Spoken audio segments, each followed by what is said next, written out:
The house stands silent. The era is ending. And after 15 years, a story that defined a generation closes its final chapter. Welcome to Starscope Report. Join Jordan and Jamie as they uncover Hollywood drama, music industry shakeups, and viral influencer scandals. From red carpet surprises to social media controversies, we dive deep into the stories behind the fame. And today, we are absolutely diving deep into Downton Abbey. That's right, the third and final film, Downton Abbey.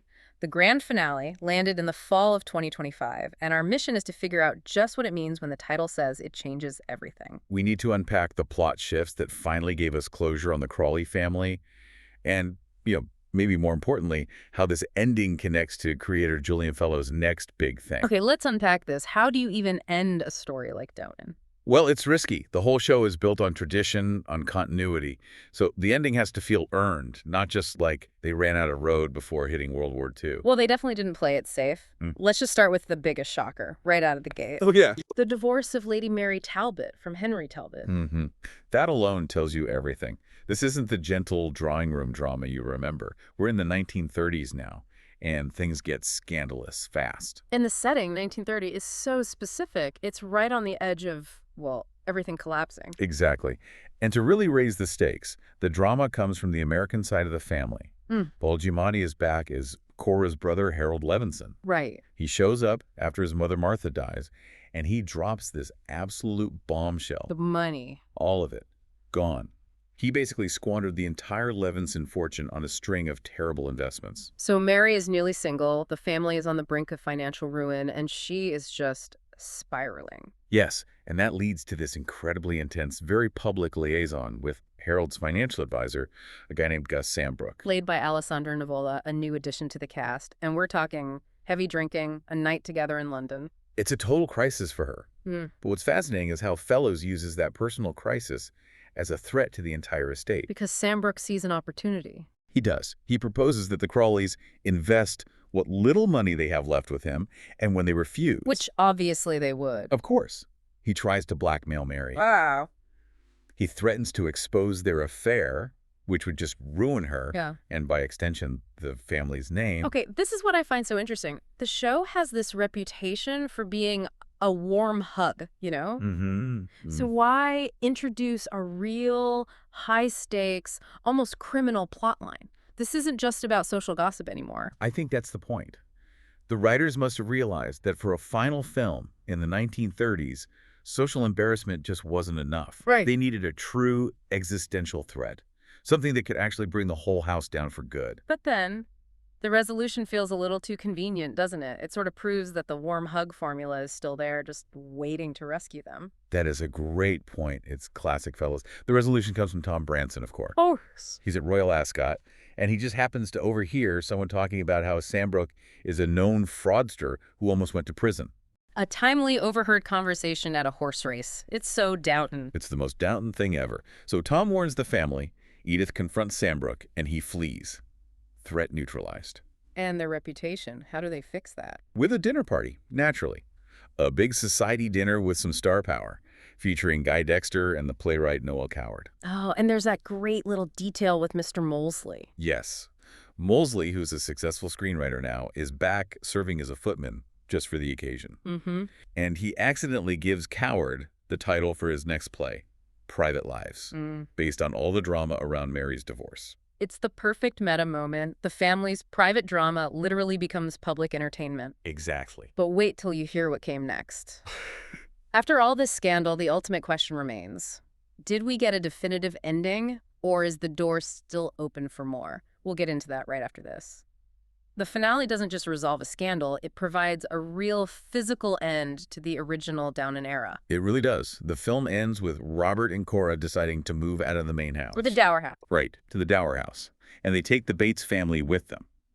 This leaves Lady Mary completely and totally in charge of the estate. This is the moment, right? The power shift everyone's been waiting for. It's monumental. Julian Fellowes has even said he always knew he wanted the whole franchise to end right there. Mary in charge, her parents settled. And the reason was strategic. He really wanted to avoid having to tell stories during the Second World War. And you have to ask why, right? Why avoid WWII? Because Fellowes' whole formula for both Downton and the Gilded Age It depends on a rigid class structure. A structure that World War II just shatters. Completely shatters. It changes everything about the relationship between aristocrats and their staff. By ending in 1930, he keeps the world he created intact. And Michelle Dockery, who plays Mary, she seemed really happy with it. She said she loved that Mary ends up as a single woman starting a new chapter. Yeah, as the undisputed lady of the house, no husband telling her what to do. It also felt like a natural end for the cast, especially after the real-world passing of Dame Maggie Smith in 2024. Hugh Bonneville, who played Robert, said her death really emphasized that it was time to say goodbye to this version of the family. So if the story is complete, what does that mean for the future of the franchise? Because Hollywood never lets a good IP die. And the signals we're getting are very confusing. You have Fellowes doing the classic Hollywood hedge. He says he's learned never to say never anymore. Not against the idea of revisiting Downton in a different time period. Right, and the producer, Gareth Name, is even more careful. He calls this the last time for the original cast, but... He reserves the right to change his mind. Exactly. But then you have Elizabeth McGovern, who played Cora. She just says, I'm over it. Bluntly. Ready to move on. So you have the money guys keeping the door open, the creator being coy, and one of the lead actors firmly shutting it. If you're loving these Hollywood twists and definitive, or maybe not so definitive endings, make sure you're subscribed. We've got even crazier stories ahead in the Fellowes universe. Okay, so with the Crawleys finally settled, we have to talk about Julian Fellowes himself. He successfully moved across the Atlantic with his HBO show, The Gilded Age. And this is so key to understanding his whole formula, because there is a direct line from Downton to this new show. He actually came up with the idea for The Gilded Age while researching dollar princesses. Right, and a dollar princess was basically a rich American heiress who married a European aristocrat who was, running out of cash. They were trading new money for old titles.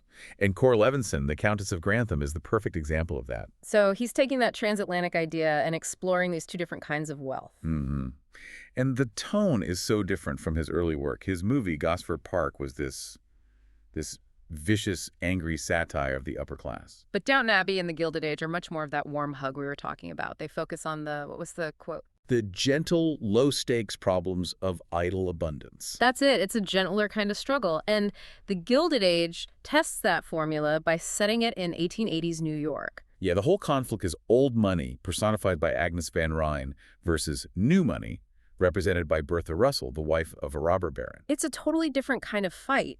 Downton is about preserving what you have. Well, The Gilded Age is about ruthlessly trying to get what you don't. Agnes Van Ryn has that amazing line about trying to hold back the tide of vulgarians. A line that Robert Crawley could have easily said. Oh, absolutely. Speaking of preserving things, we have to talk about Fellowes' casting philosophy for Downton. He was famously against hiring big Hollywood actors. Right. He said they bring so much baggage that they dilute the Downton-ness of the whole thing. He thought American actors were often too contemporary for period drama. And here is the beautiful irony of it all.